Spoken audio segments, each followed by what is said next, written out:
history envelop you in a cocoon of serenity. In this state of deep relaxation, know that you are part of something timeless. The struggles, the victories, the dreams of those who came before you live on, whispering their wisdom and encouragement. You are connected to this greater tapestry of humanity, a thread woven through the fabric of time, resilient and unbroken. As the 16th century dawned, Italy stood as one of the most vibrant and culturally rich regions in Europe. It was the heart of the Renaissance, its cities alive with art, science and intellectual thought. Yet beneath this brilliance lay a fragmented political landscape that would spark decades of turmoil. Unlike the unified kingdoms of France and Spain, Italy was a collection of fiercely independent city-states and kingdoms, each vying for dominance, from the maritime might of Venice to the artistic hub of Florence, from the Papal States wielding both spiritual and temporal authority to the militarized duchy of Milan. The Italian Peninsula was a patchwork of ambition and rivalry. This division made Italy uniquely vulnerable. The city-states frequently clashed over territory and trade routes, expending resources and forming unstable alliances. Instead of uniting against external threats, they often sought outside powers as allies in their internal disputes. France, Spain and the Holy Roman Empire, each with their eyes on Italy's wealth and strategic importance, were quick to exploit these divisions. To them, Italy was not just a cultural treasure trove, it was a gateway to greater influence in Europe and the Mediterranean. Adding to this complex web of politics was the immense power of the papacy. Popes of this era were not merely religious leaders but political figures deeply involved in Italy's affairs. They negotiated alliances, raised armies and often pursued personal and familial ambitions under the guise of defending.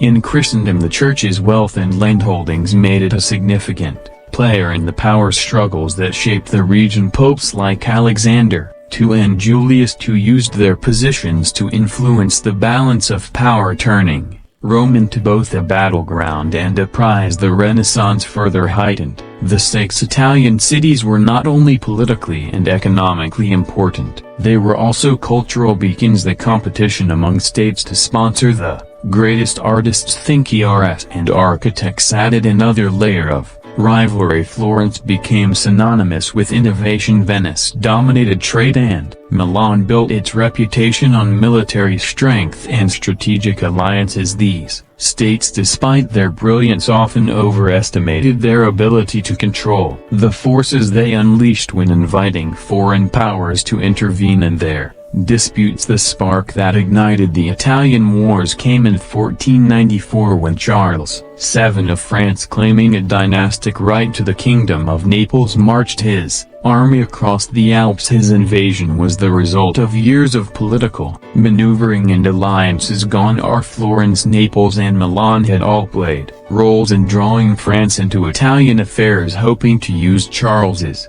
ambitions to their advantage. Instead, they unleashed a force far greater than they anticipated. The French army, with its modern artillery and disciplined soldiers, overwhelmed local defenses, setting off a chain reaction that drew in Spain the Holy Roman Empire and eventually even the Ottoman Empire. The Italian Wars were not a single conflict but a series of battles and campaigns lasting over 6 decades. They were fought not just for territorial control, but for dominance over Europe itself. Italy became the battleground where the ambitions of France, Spain and the Holy Roman Empire clashed. With Italian city-states caught in the middle, the fragmented nature of the Italian Peninsula, once a source of cultural diversity and wealth, now became its greatest vulnerability. As you reflect on this intricate political landscape, imagine the bustling cities of Renaissance Italy, filled with life and brilliance yet shadowed by uncertainty. Picture the delicate balance of power like a fine thread stretched too tightly, waiting to unravel. Let the rhythm of this story settle over you, its complexity and beauty easing your mind as you relax further into a state of calm. The first act of the Italian Wars began in 1494 when Charles VII of France launched his invasion of Italy, claiming his dynastic right to the Kingdom of Naples. This campaign marked the first time a major European power would openly stake its claim to Italian land, setting off a chain reaction that would embroil the continent in conflict for over 60 years. The decision to invade was driven by a combination of ambition, opportunity, and the fractured political state of Italy itself. Charles VII saw Italy as a land of immense wealth and prestige, its city-states filled with treasures that could bolster his power and finance his ambitions in Europe. Yet his claim to Naples was not entirely self-driven. He had been encouraged by Ludovico Sforza, the Duke of Milan, who sought to use French support to consolidate his own power and counter his rivals in Florence and Venice. This invitation would prove a double-edged sword, for while Charles's army marched with incredible strength, it also disrupted a delicate balance of power that had kept Italy relatively stable. The French army was unlike anything Italy had faced before. Equipped with advanced artillery and professional soldiers, it swept through northern Italy with alarming speed. The city-states, unprepared for such a modern force, quickly capitulated or offered little resistance. Florence, long a hub of Renaissance brilliance, was forced to submit to Charles's demands, its leader Piero Dici attempting to play the French with territorial concessions. This sparked outrage among the Florentine people, leading to the outing of the Medici family and a period of tumult in the city. As Charles pressed southward, his campaign continued to unsettle Italy. The Papal States under Pope Alexander V faced immense pressure to negotiate with the French king, who posed a direct threat to Rome itself. Ultimately, Alexander chose diplomacy over confrontation, allowing Charles to pass unimpeded. The French army reached Naples in 1495, capturing the city with relative ease. Yet the ease of their victories belied the challenges that lay ahead. The rapid success of the French invasion alarmed the rest of Europe. Ferdinand II of Aragon, whose Spanish crown had their claims to Naples, saw the French presence as a direct threat to his interests. He joined forces with the Holy Roman Empire, Venice and Milan, in the formation of the League of Venice, a coalition designed to expel the French and restore balance to Italy. This alliance marked the beginning of a prolonged and complex series of conflicts that would characterize the Italian Wars. Charles VII's journey to France was fraught with difficulty. At the Battle of Fovo in 1495, the League of Venice confronted the French forces in a fierce engagement. Though Charles managed to escape with most of his army intact, his dream of holding Naples dissolved as Spanish forces moved to reclaim the city. This marked a turning point. While the French had demonstrated their military might, their inability to sustain control over Italy revealed the limits of their power. The first invasion set the tone for the Italian Wars, a conflict defined by shifting alliances, brutal battles, and the constant interference of foreign powers in Italian affairs. For the Italian city-states, the war underscored their vulnerability. Their reliance on external allies often backfired, leaving them at the mercy of larger powers whose interests rarely align with their own. As you reflect on this chapter of the story, picture the vast French armies marching through the Italian countryside, their movements echoing the ambitions of kings and the fragility of states. Imagine the Renaissance city, so full of life and beauty, now shadowed by the weight of war. Let the rhythm of these thoughts guide you into deeper relaxation, the flow of history calming your mind and easing your spirit. As the Italian Wars progressed, Spain emerged as a dominant force, reshaping the balance of power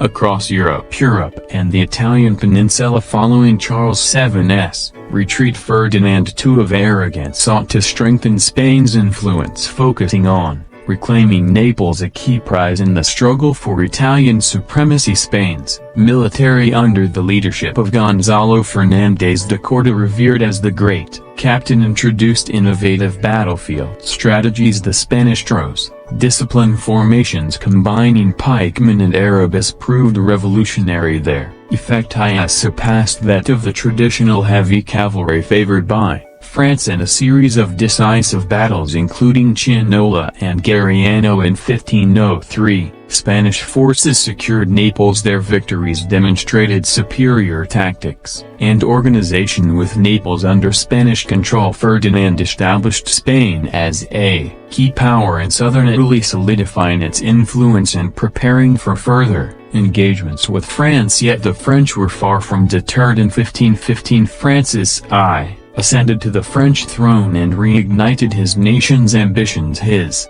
forces achieved a major victory at the Battle of Marino, reclaiming Milan and briefly restoring French dominance in northern Italy. This resurgence set the stage for an intense rivalry between Francis III and Charles V of the Habsburg dynasty. Charles, inheriting a vast empire that included Spain, the Holy Roman Empire, and territories in the Americas, wielded immense resources. His ambitions extended far beyond Italy, but the peninsula became a crucial theater of war. The pivotal Battle of Pavia in 1525 marked a turning point. Spanish forces decisively defeated the French army, capturing Francis I in the process. This victory shattered French momentum and solidified Spanish Habsburg dominance in Italy. Milan fell under Habsburg influence and Spain's position became unassailable. Despite these triumphs, the Italian wars were far from settled. France continued its efforts to reclaim lost ground. However, Spain's wealth from its burgeoning empire in the Americas provided the resources needed to sustain prolonged campaigns. This economic advantage, combined with strategic alliances and military innovation, ensured Spain's supremacy. Italian city-states such as Venice, Florence, and the Papal States became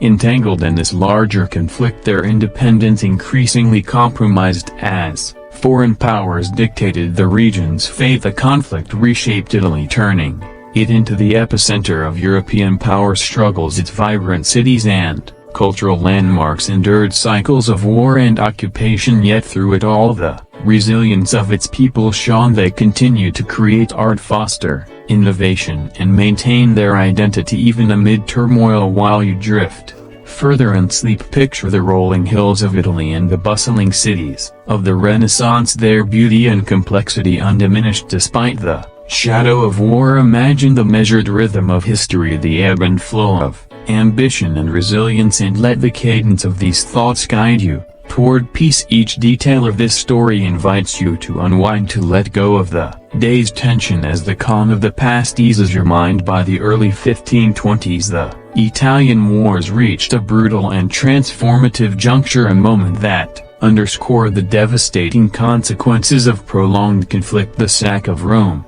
in 1527, carried out by the forces of Charles I, Holy Roman Emperor, marked one of the darkest chapters of the era. It exposed the vulnerability of even the most powerful institutions, including the papacy, to the chaos of war. This catastrophic event was not entirely planned. It was the result of unpaid and unruly soldiers, primarily Spanish and German mercenaries, who had grown discontented with their leaders. These troops, driven by desperation and greed, turned their frustrations toward the city of Rome. On May 6, 1527, they breached the city's walls. Their assault was swift and merciless, reducing the eternal city to a scene of horror. Thousands of civilians were slaughtered, churches and homes were looted, and priceless works of art were destroyed or stolen. The Pope himself, Clement V, was forced to seek refuge in the castle S. Angelo, where he remained under siege for months. The sack of Rome sent shock waves throughout Europe. It demonstrated that no city, no matter how revered or powerful, was immune to the ravages of war. This act of violence shattered the image of the Holy Roman Empire as a protector of Christendom. Instead, it revealed the unpredictable nature of power struggles when greed and chaos overtook strategic planning. The symbolic heart of Catholicism had been desecrated, leaving a lasting scar on the Italian wars, and a sobering reminder of the stakes involved. The fallout from this event led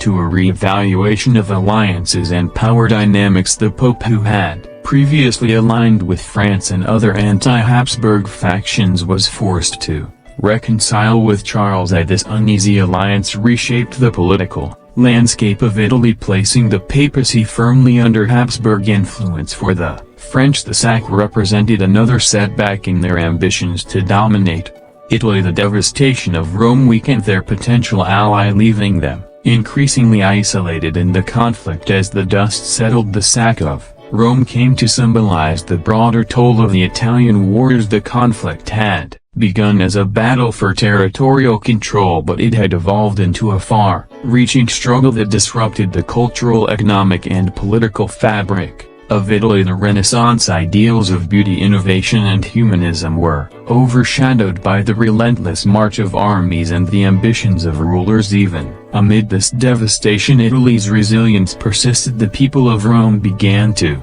rebuild their city, reclaiming their identity and striving to restore its former glory. Artists, writers and thinkers carried forward the flame of the Renaissance. Their works are testament to the enduring spirit of a land caught in the crossfire of history. As you look back on this pivotal moment, imagine the quiet streets of Rome after the storm, the strength of its people as they turned chaos into renewal. Let these thoughts ease your mind and the flow of history soothe your spirit as you drift into deeper relaxation. The story of the sack of Rome reminds us that even in the darkest times, recovery and renewal are possible. The Italian wars, though technically concluded with various treaties and shifting allegiances, left Italy deeply fragmented and politically unstable. By the late 16th century, the city-states that once flourished during the Renaissance had been absorbed by the larger European powers or reduced to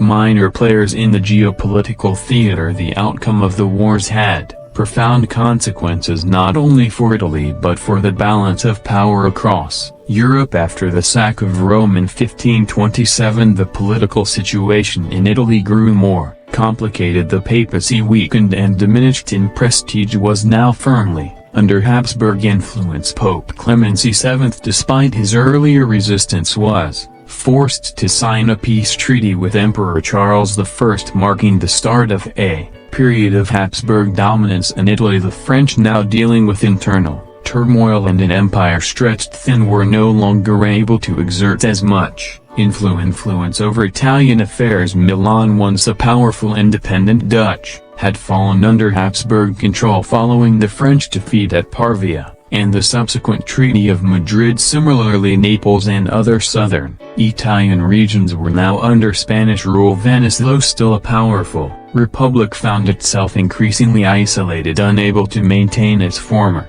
influence in the face of Habsburg and French competition. Florence, once the heart of the Renaissance, experienced a dramatic shift in power. The Medici family, exiled during the wars, were restored to power with the help of the papacy and the Habsburgs. Under their rule, Florence became a Dutch, ending its Republican era and cementing Medici control. This marked the end of an era for the city which had once been a beacon of artistic and political independence. The fragmentation of Italy was not only political but cultural. The wars had disrupted the flow of ideas and artistic movements that had flourished during the Renaissance. Many of Italy's greatest artists, including Leonardo da Vinci and Raphael, had already passed, and those who remained found themselves working under foreign rulers who had little interest in maintaining the cultural vibrancy that had once defined the peninsula. The wars also set the stage for future conflicts. The power vacuum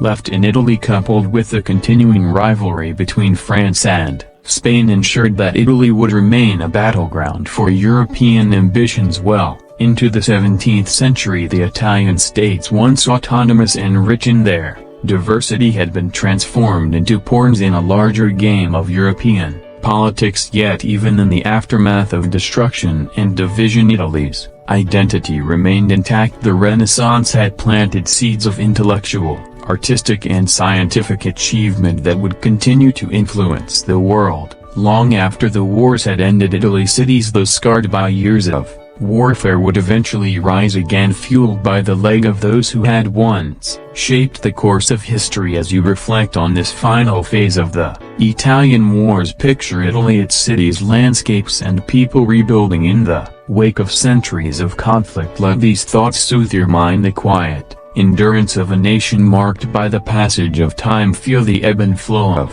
history. Calm your spirit as the struggles of the past slowly fade into the background, leaving only peace as we bring this story to a close. It's important to summarize the deep legacy left behind by the Italian wars. Though the wars themselves were marked by conflict, power struggles and shifting allegiances, Italy's resilience and cultural spirit endured beyond the violence. The wars may have fragmented the peninsula politically, however the intellectual, artistic and cultural achievements that flourished during the Renaissance would continue to shape the world for generations to come. The devastating toll of the wars, especially the sack of Rome and the subsequent political upheavals, left visible scars on Italy's landscape. But even in the midst of destruction, Italy's cities, its people and its rich cultural heritage would rise again. Florence, Venice, Rome and Milan, though under foreign rule, maintained the essence of their identity, always connected to their storied past and each continuing to contribute to the broader European narrative. As you lie back and reflect on this powerful chapter in history, allow yourself to feel the weight of time, the rise and fall of empires, the rebuilding of cities and the ever-present determination of the people. Imagine the sun setting gently over the Italian hills, the soft whisper of the wind as it sweeps over the ancient streets, a reminder of both struggle and renewal. It's easy to be caught in the frenzy of the world around us, but history has a way of slowing us down, letting us reflect on the cyclical nature of life, conflict and peace. Let the story of the Italian wars be a reminder of resilience, of the strength it takes to overcome adversity, and of the beauty that rises from the ashes. Now, as we transition to the peaceful sounds of rain and soft melodies, let your mind settle into the rhythm of nature, allowing the soothing sounds to wash over you, easing you into a deep and restful sleep. In the year 896, in the heart of Baghdad, intellectual quarter, Al-Hussein bin Qasim brushed desert dust from the folds of his linen robe, unaware of the storms that fate would soon unleash upon him. He studied the myriad scholarly gatherings outside the House of Wisdom. Voices blended into a layered chorus, mathematicians debated geometric proofs, poets recited verses on ephemeral beauty, and astronomers charted celestial mysteries. The call of knowledge was unstoppable, and its echoes hinted at new horizons beyond the city's walls. Although he hailed from a modest family of date merchants, Al-Hussein possessed an innate curiosity that surpassed every constraint of status. Weeks earlier he had been approached by the renowned translator Yunus al-Hindi, who recognized promise in his approach to ancient texts. Yunus had whispered rumors of a manuscript stored in the distant library along the Red Sea coast, a codex said to hold fragments from vanished civilizations. For Al-Hussein, the prospect of unearthing lost secrets eclipsed all thought of comfort or security. On that mild autumn morning, the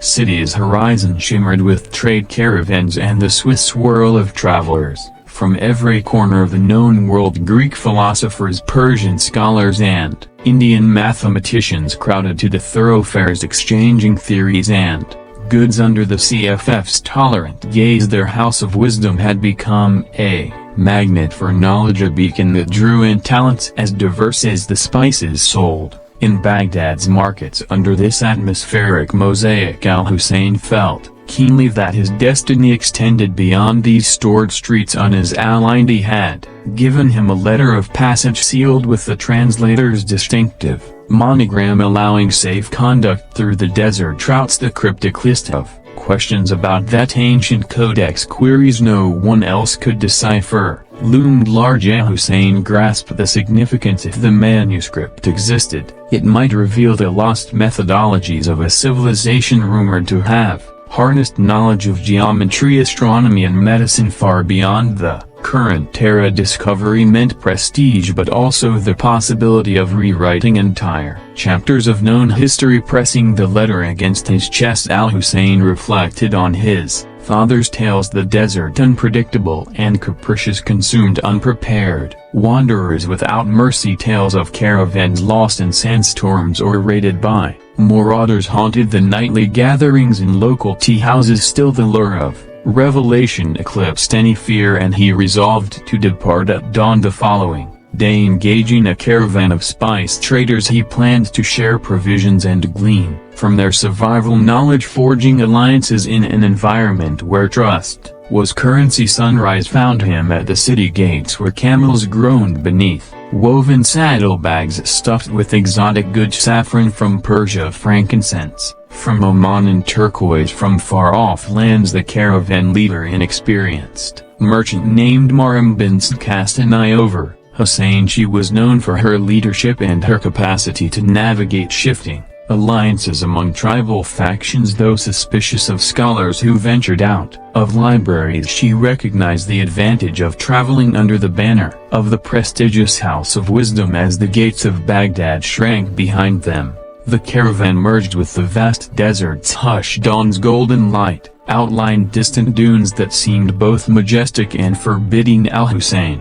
observed Maryam directing her charges to form a staggered line, minimizing exposure to roving bandits. Occasionally the wind carried the bray of donkeys or the low murmur of traders discussing profit margins. For Al-Hussein, the emptiness was a blank canvas waiting for stories etched by the footprints of those audacious enough to cross it. At midday the caravan paused for a rest bite while others took shelter from the heat. Al-Hussein found himself marveling at ancient rock carvings set into a nearby cliff. Figures of hunters and astronomers hinted at a lineage of knowledge older and more mysterious than any library scrolls. He gently traced the outlines with a practiced fingertip, sensing a kinship with those lost voices that once tried to record their world. If, even in these remote corners, human curiosity thrived, what wonders awaited him further ahead? As dusk approached, the caravan set up camp in a shallow way, where sparse vegetation offered an anchor against shifting sands. Smoke curled from small cooking fires as conversations turned reflective under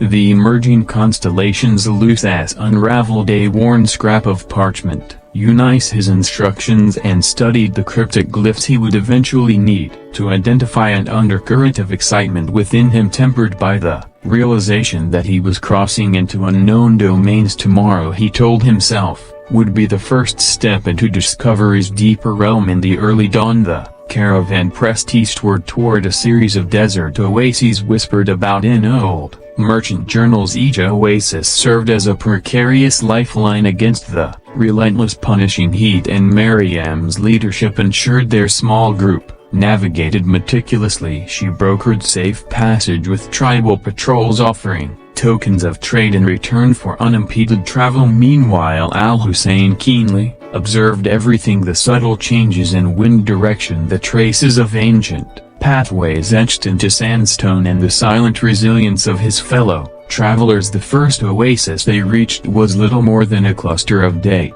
palms around a seep of brackish water. A half-crumbled stone mark bore inscriptions so worn that Al-Hussein could decipher only fragments, something about an old boundary line perhaps delineating the domain of a once powerful clan. While camels drank, he sketched these faint markings onto a scrap of parchment. He felt an inexplicable sense of kinship with the countless travelers who had paused here, bridging centuries with the simple act of thirst quenching. Under midday's glare, mirages shimmered like spilled quicksilver on the horizon, testing the caravan's resolve. Maryam instructed everyone to conserve water, no idle talk, unnecessary movement. The group fell silent except for the shuffle of feet and the jingle of harnesses. Al-Hussein, though parched, studied the desert floor for any sign of hidden paths. He noticed shards of rock that might have been left by travelers or storms. Each shard he thought was an artifact, a clue to this vast land's deeper story. Late that afternoon they